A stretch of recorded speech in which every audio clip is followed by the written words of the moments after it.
Nous vous proposons d'entrer dans la maison d'arrêt du Mans-les-Croisettes, un des 191 établissements pénitentiaires en France.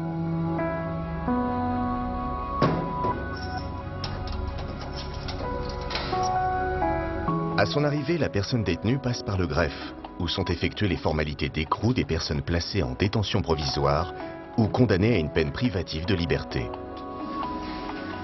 Le greffe veille à la régularité de l'incarcération et gère, dans la prison, la situation pénale et administrative du détenu.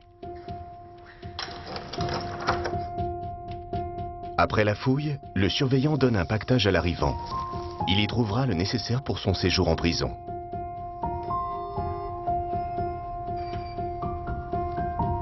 La personne détenue est accueillie dans le quartier des arrivants.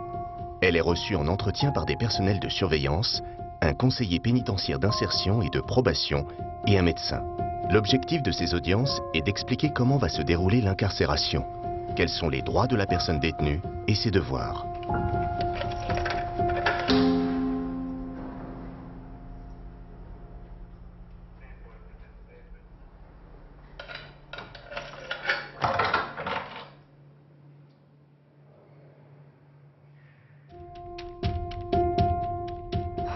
Au cours de cette première semaine en prison, la personne détenue participe aussi à des accueils collectifs. C'est ici que lui sont présentées les diverses activités auxquelles elle peut participer durant sa détention. On va avoir des postes d'auxiliaire d'étage. Donc auxiliaire d'étage, c'est la distribution des repas et le nettoyage. Merci au repas. Les personnes détenues peuvent travailler, mais aussi bénéficier d'une formation professionnelle.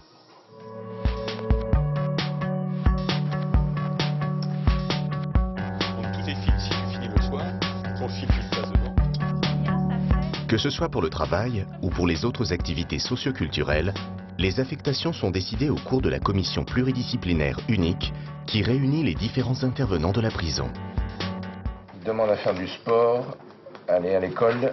L'éducation nationale. Je souhaiterais participer à l'atelier conversation anglaise.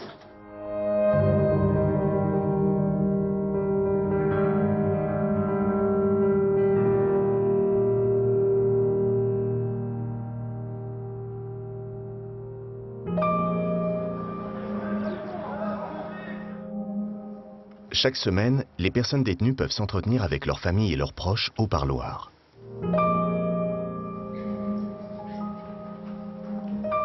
Pendant leur peine, les personnes détenues sont suivies par le service pénitentiaire d'insertion et de probation.